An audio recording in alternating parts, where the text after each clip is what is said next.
नमस्कार। उत्तर प्रदेश का खास शो किस्सा यूपी का देख रहे हैं आप। मैं हूं आपके साथ सृष्टि शाह। उत्तर प्रदेश में विधानसभा का शीतकालीन सत्र चल रहा है और सभी दलों के विधायक लखनऊ में मौजूद है। पर ब्राह्मण विधायकों की गोलबंदी ने सर्दी के मौसम में भी सियासी तापमान को बढ़ा दिया है।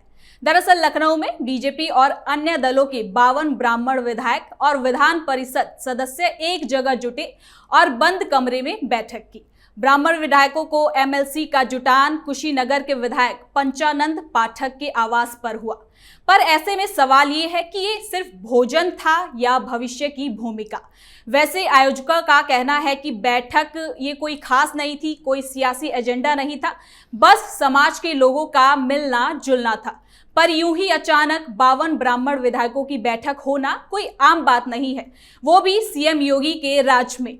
तो क्यों हुई ये बैठक में क्या कुछ हुआ और क्या है इसका सियासी संदेश, आज इसी किस्से पर चर्चा करेंगे। मेरे साथ स्टूडियो में मौजूद है कैपिटल टीवी के एग्जीक्यूटिव एडिटर राजीव जी।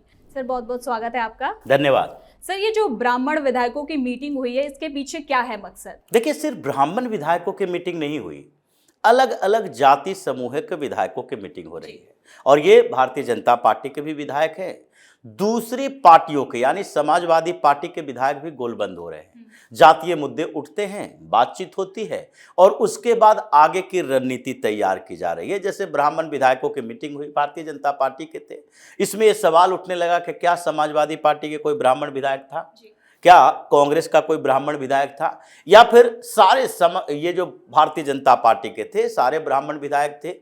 ये तो ब्रजेश पाठक भी ब्राह्मण है, डिप्टी सीएम है, क्या वो मौजूद थे? नहीं थे मौजूद। कुछ लोगों ने अपनी एक मीटिंग की और जातीय आधार पर अपने अपने समुदाय के विधायकों को इकट्ठा करके बातचीत कर रहे हैं।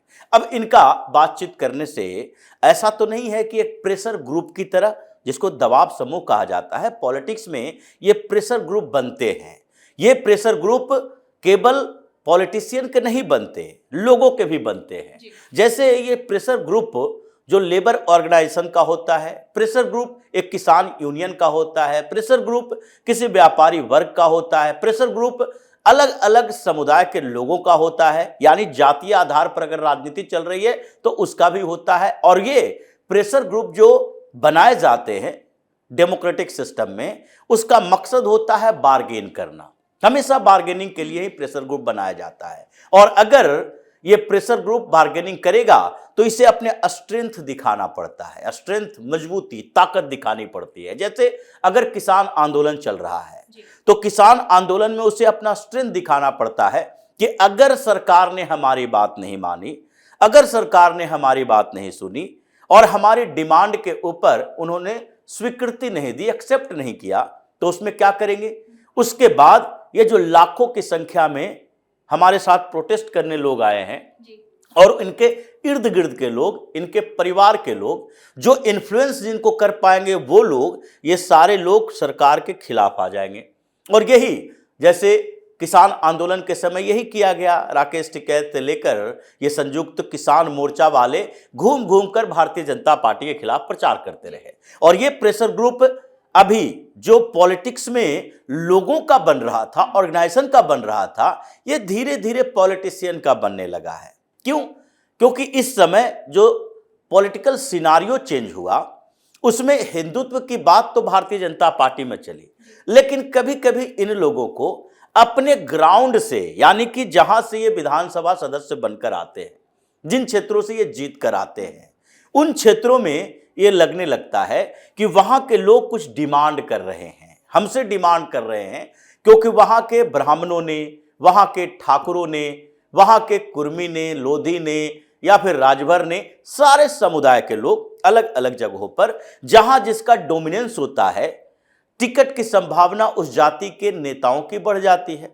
और अगर जहां ब्राह्मण डोमिनेंस क्षेत्र है, यानी कि वहां पर ब्राह्मण 25%, 30% या कहीं कहीं 40-50% होते हैं, उन जगह पर विधानसभा में ब्राह्मण प्रतिनिधि होते हैं, ज्यादातर टिकट दिए जाते हैं। जहां मुस्लिम होता है मुसलमान को टिकट दिया जाता है, जहां अगर ओबीसी के किसी जाति विशेष का है वहां उस जाति के कैंडिडेट को बढ़ाया जाता है। ये सारी पार्टियां करती है। भारतीय जनता पार्टी एक ऐसी पार्टी है जो जातीय आधार को तोड़ने की कोशिश कर रही है। मतलब ये मानती है कि जातीय आधार पर बटे हुए हिंदू समाज अगर इन जातीय दीवारों को तोड़कर हिंदुत्व की बात नहीं करेगी तो फिर हिंदुओं के जो सम्मान, प्रतिष्ठा, अधिकार होते हैं वो इस देश में सुरक्षित नहीं रह सकते। सरकार आती जाती रहेगी। सरकार आज भारतीय जनता पार्टी की है, कल किसी और की हो सकती है। उत्तर प्रदेश में सरकार कभी समाजवादी पार्टी की थी, बसपा की थी, कांग्रेस की थी, आज भाजपा की है, कल होके फिर भारतीय जनता पार्टी की हार हो सकती है, कभी भी तो किसी और की सरकार बन सकती है। अब ऐसी स्थिति में अगर आप फिर वही जातीय समस्याओं में उलझे रहे तो उसके बाद जो मुस्लिम अपीजमेंट की पॉलिटिक्स करने वाली पार्टियां हैं, जैसे ही उसकी सरकार बनेगी आपको ध्वस्त कर देगा, क्योंकि आप एकजुट नहीं हैं। आपकी एकजुटता उसके लिए खतरा है। जैसे पश्चिम बंगाल में ममता बनर्जी है, ममता बनर्जी को यह दिक्कत होने लगी कि नहीं मुसलमान बट रहा है, तो उन्होंने हंगामा करना शुरू कर दिया कि भारतीय जनता पार्टी पैसा दे देकर मुसलमानों को बांट रही है। लेकिन आज तक अखिलेश यादव हो, ममता बनर्जी हो, या फिर बिहार में राजद के नेता तेजस्वी यादव हो, या फिर कांग्रेस पार्टी के किसी सरकारों में, कम्युनिस्ट पार्टियों की सरकारों में, या इन पार्टियों के अपने गढ़ों में भी कभी भी यह आवाज नहीं उठी कि हिंदुओं को ध्रुवीकरण करने से रोक कौन रहा है, हिंदुओं के जातीय आधार पर बिखरी हुई हिंदू समाज को कौन तोड़ रहा है। आज तक ये बात नहीं हुई। और न ही ये बात हुई कि मुसलमान कैसे पोलराइज हो रहे हैं। मुसलमानों का ध्रुवीकरण की बात नहीं होती है। जैसे ही हिंदू एकजुट होते हैं, जैसे ही किसी एक पार्टी विशेष को वोट देते हैं, अलग अलग राज्यों में अलग अलग स्थिति हो सकती है। एनडीए उसमें डोमिनेंस करता है, भारतीय जनता पार्टी हिंदुओं की बात करती है। इसलिए अगर भारतीय जनता पार्टी के प्रति हिंदुओं का अट्रैक्शन बढ़ता है और वो जातीय दीवारों से ऊपर उठकर, तोड़कर उसको, यानी कि अगर उत्तर प्रदेश में जो अखिलेश यादव की पार्टी है कहती है ओबीसी की बात, और उसमें भी ये मानती है कि यादव और मुस्लिम का समीकरण इनका है, यादव हमें एक मुश्त वोट देगा। अगर 25-30% यादव हिंदू अपने आप को मानकर उसके बाद भारतीय जनता पार्टी को वोट करता है, तो उसके बाद ये लोग करने लगते हैं कि नहीं नहीं देखो ये हिंदू पोलराइज हो रहा है। लेकिन अगर 98% मुसलमान एक ही पार्टी यानी समाजवादी पार्टी को वोट देता है, कभी ये सवाल नहीं उठता कि मुसलमान पोलराइज हो रहा है, मुस्लिमों का ध्रुवीकरण हो रहा है, क्योंकि इन लोगों ने मान कर बैठा है कि देखिए मुसलमान तो एकजुट होकर ही वोट देगा, टैक्टिकल वोटिंग करेगा, हिंदू बिखरा हुआ रहेगा जातियों में, जबकि हिंदुओं से कम जातियां मुसलमानों में नहीं है। मुसलमानों की जातियों की बात ये रिजर्वेशन में दिखाई पड़ती है कि 73 जातियां मुस्लिम जातियां हैं, 34 जातियां एक साथ पश्चिम बंगाल में मुसलमानों की, उसे रिजर्व कैटेगरी में ओबीसी में डाल दी ममता बनर्जी ने।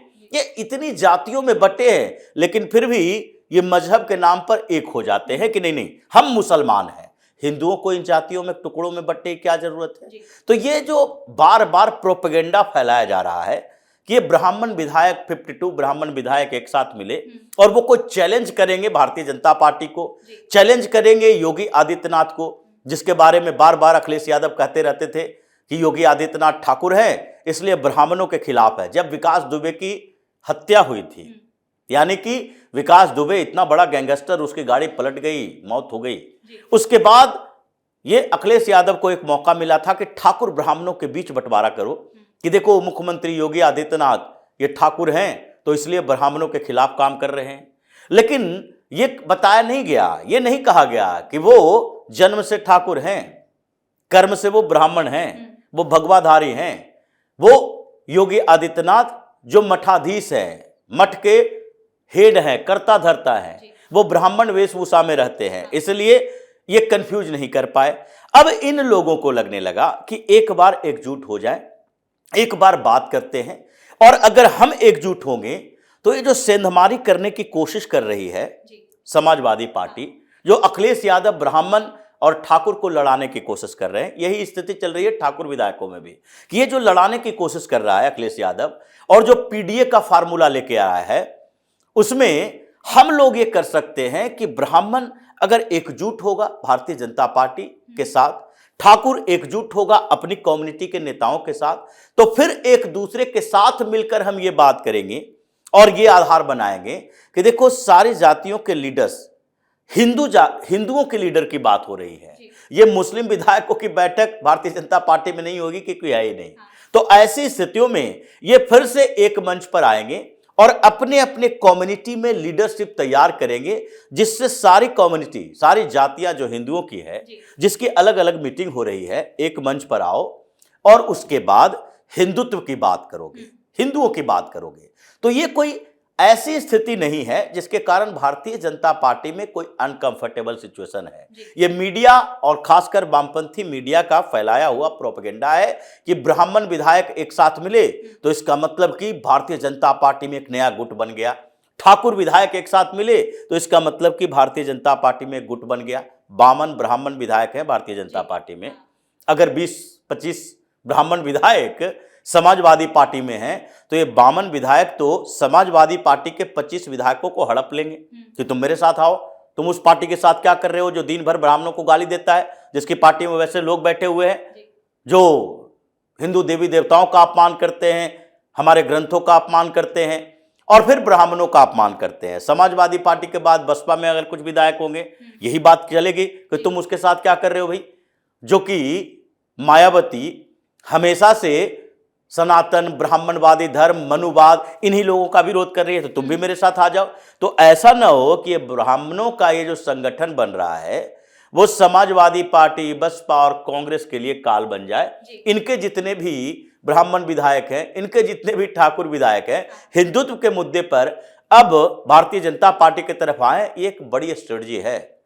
अभी ये बैठकों में विद्रोह दिख रहा है, लेकिन एकजुटता जब दिखाई पड़ेगी तो ये पता चलेगा कि योगी आदित्यनाथ ने कौन सा ऐसा गेम किया है कि इन लोगों के पास, ये जो मुस्लिम अपीजमेंट की पॉलिटिक्स करने वाली पार्टियां होती है, ये जो काम कर रही है, इन सारी पार्टियों के अंदर जो भी हिंदूवादी विधायक है, हिंदुत्व की बात करने वाले हैं, वो खिंचकर चले आएंगे फिर भारतीय जनता पार्टी के उस गुट में जो कि आज मीटिंग चल रही है, कल मीटिंग चल रही है, अलग अलग क्षेत्रों में अलग अलग समुदायों की मीटिंग चल रही है, उनके गुट में शामिल होंगे। और इन लोगों के पास, चाहे कांग्रेस हो, बसपा हो, समाजवादी पार्टी हो, इन लोगों के पास केवल मुसलमान विधायक रह जाएंगे। अभी उत्तर प्रदेश में टोटल 34 मुस्लिम विधायक है, जिसमें से 32 मुस्लिम विधायक किसी समाजवादी पार्टी के हैं, 2 मुस्लिम विधायक है जो INLD के हैं, लोकदल के, जयंत चौधरी की जो पार्टी है। तो ये सारे मुस्लिम विधायक ही रह जाएंगे इन लोगों के पास। हिंदू विधायक धीरे धीरे एक एक कम्युनिटी के साथ आते आते भारतीय जनता पार्टी की तरफ जाएंगे और फिर ये जो अभी प्रोपेगेंडा चल रहा है वो एक गेम प्लान में तब्दील होगा और इन रणनीति पर चलते हुए भारतीय जनता पार्टी उस मुकाम पर उत्तर प्रदेश में पहुंचेगी कि अब 80 वर्सेस 20 हो जाएगा, 20% मुसलमान, 80% हिंदू। तो हिंदुओं के लिए हिंदुओं का संगठन बनेगा। ये अभी छोटी छोटी बैठकों से ये बड़ा प्रोपेगेंडा तैयार करने की कोशिश जो कर रहे हैं वो सब धाराशायी धीरे धीरे हो जाएगा। तो सर बताया ये भी जा रहा है कि ये जो बैठक हुई है इसमें एक ब्राह्मणों के लिए, पिछड़े ब्राह्मणों के लिए एक फंड तैयार किया जा रहा है, ये कितना सही है? देखिए, ये ब्राह्मणों के लिए फंड तैयार किया जाना ये कौन सी दिक्कत वाली बात है? अगर लोधियों के लिए, अगर कुर्मियों के लिए, ठाकुरों के लिए, किसी और समुदाय के लिए, अपने अपने समुदाय के लिए अगर इकट्ठा होकर अपने समुदाय के गरीब लोगों के लिए कुछ काम करते हैं तो ये सरकार के लिए, पार्टी के लिए समस्या नहीं है। ये तो और पार्टी के लिए बेहतर है कि ये आपस में मिलकर ये तय कर रहे हैं कि कम से कम हम अपने समुदाय के कुछ जो नीचे के तबके के लोग हैं, आर्थिक रूप से कमजोर हैं, उसकी सहायता तो कर रहे हैं। ये एक बड़े रणनीति का हिस्सा है कि भाई अपने अपने क्षेत्र, अपनी अपनी कम्युनिटी की जिम्मेदारी लो। पूरे उत्तर प्रदेश की राजनीति में है तो अपने अपनी कम्युनिटी का वोट हमारे साथ लाओ। 90% अगर ठाकुर, 90% ब्राह्मण, 90% लोधी, 90% राजभर, ये जो ओबीसी की जातियां, ये सारे वोट अगर ये लोग अपने साथ लाते हैं तो फिर उसके बाद तो अखिलेश का पीडीए सीडीए सब साफ हो जाएगा और ये केवल मुसलमानों की राजनीति करते हुए नजर आ जाएंगे। बहुत बहुत धन्यवाद सर इन तमाम जानकारी के लिए। तो उत्तर प्रदेश में नए साल 2026 के आगाज से पहले सियासी पारा 7वें आसमान पर है। एक और विधानसभा का शीतकालीन सत्र जारी है जिसमें सदन के भीतर पक्ष और विपक्ष के बीच पलटवार का सिलसिला चल रहा है। लेकिन इसी गर्मागर्मी के बीच लखनऊ में एक ऐसी बैठक हुई जिसने सत्ता के गलियारों में हलचल मचा दी है। कुशीनगर के विधायक PN पाठक के आवास पर करीब 52 ब्राह्मण विधायकों और एमएलसी के डिनर के लिए एकजुट हुए। और हैरानी की बात तो ये रही कि इसमें बीजेपी के अलावा दूसरी पार्टी के भी अन्य ब्राह्मण नेता शामिल रहे, जिसमें विपक्ष के होश उड़ गए हैं। तो आपकी इस पर क्या राय है, हमें कमेंट कर जरूर बताएं। देखते रहिए कैपिटल टीवी। नमस्कार।